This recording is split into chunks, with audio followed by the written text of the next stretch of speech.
নমস্কার, আমি সম্রাট। শুরু করছি বিশেষ অনুষ্ঠান টিকট্যাক। আমার সঙ্গে এই মুহূর্তে উপস্থিত আছেন ফরওয়ার্ড ব্লক নেতা ও বিধায়ক উদয়ন গুহ।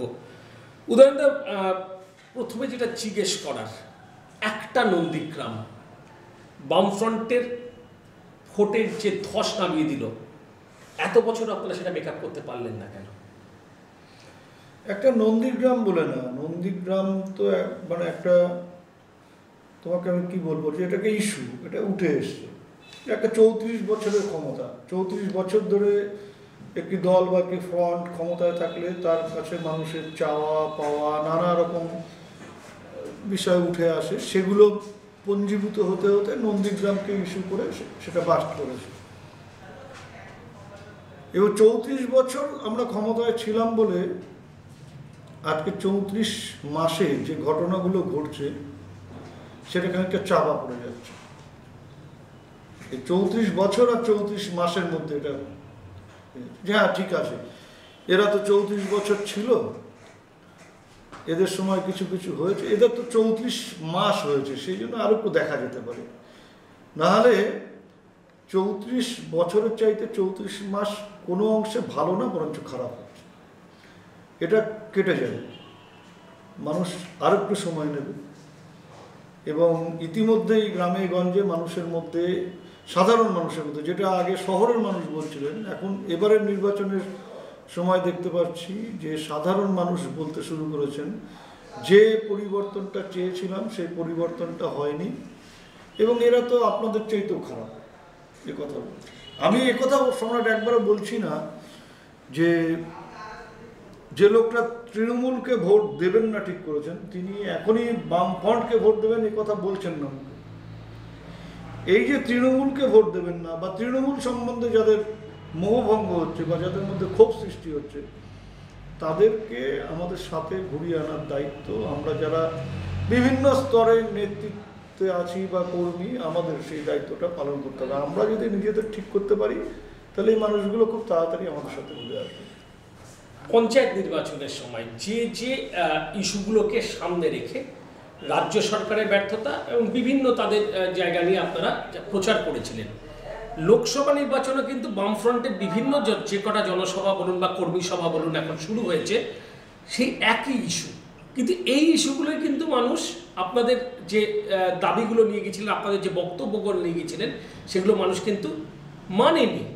পঞ্চায়েতে কিন্তু বামফ্রন্টের ভরাডুবি হয়েছে। তাহলে এই একই ইস্যু নিয়ে আবার আপনারা লোকসভা নির্বাচনে যাচ্ছেন কেন? পঞ্চায়েত নির্বাচনটাকে আমরা নির্বাচন বলেই মনে করি না। পঞ্চায়েত নির্বাচনটা ভোট লুট হয়েছে।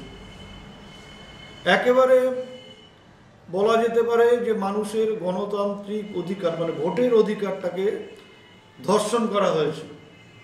অন্ততপক্ষে আমাদের জেলাতে যা ঘটেছে আমি সেটা বলছি। আমাদের এখন যেটা প্রথম লক্ষ্য, আমরা কয়েকটি লক্ষ্য নিয়ে এগোচ্ছি। প্রথম লক্ষ্য হচ্ছে এই মানুষগুলোর কাছে গত পঞ্চায়েত নির্বাচনে আমরা পৌঁছতেই পারিনি, আমাদের পৌঁছতে দেওয়া হয়নি, সেই মানুষগুলোর কাছে পৌঁছানো এক।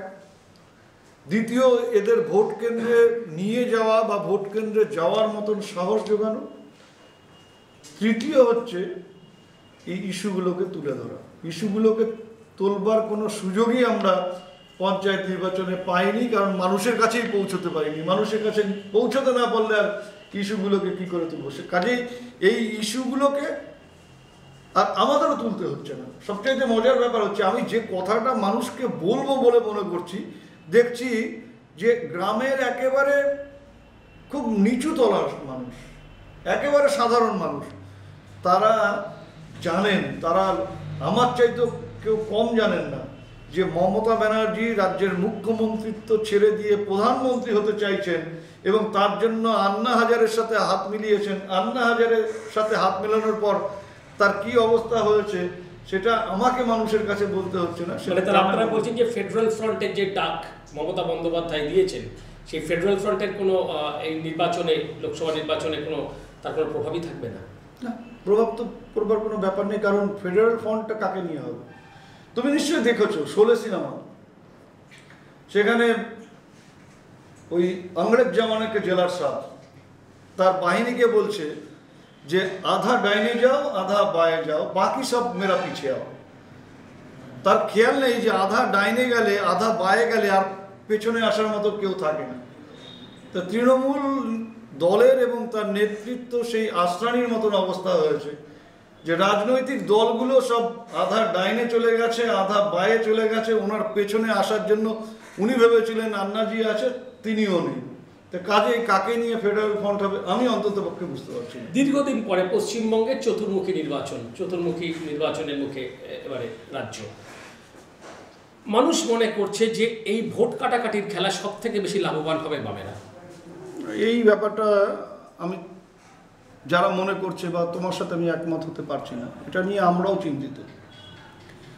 কারণ চতুর্মুখী যে বললে অনেক দিন বাদে না, মানে ভোট আমার জ্ঞানত বা বলতে পারো যে এটা পশ্চিমবাংলায় ভোট শুরু হওয়ার পরে চতুর্মুখী এইভাবে চতুর্মুখী লড়াই এর আগে কখনো হয়েছে বলে আমার জানা নেই। কাজেই কার ভোট কোথায় কে কতটা কাটবে এ ব্যাপারে আমাদের ভাবতে হবে। সেই জন্যই আমি তোমাকে বলেছি যে আমাদের 1 নম্বর লক্ষ্য হচ্ছে কত বেশি মানুষের কাছে পৌঁছতে পারি, কত মানুষের কাছে এই বার্তাটা দিতে পারি যে আমরা আছি, আমরা ছিলাম, আমরা আছি। মাঝখানে আমাদের কিছু ভুল, আমাদের কিছু ত্রুটি, আমাদের খানিকটা অহমিকা, দাম্ভিকতা মানুষের থেকে আমাদের একটা দূরত্ব তৈরি করেছিল। সেই দূরত্বটাকে ঘুচিয়ে দিয়ে আমরা মানুষের কাছে থাকতে চাই, মানুষের কাছে থাকবো। এই বার্তাটা আমরা মানুষের দুয়ারে দুয়ারে পৌঁছে, এবং আমি আশাবাদী তার মধ্যেও এখন পর্যন্ত যে অবস্থা রয়েছে উত্তরবঙ্গে বামেদের রেজাল্ট আশাতীত ভালো হবে।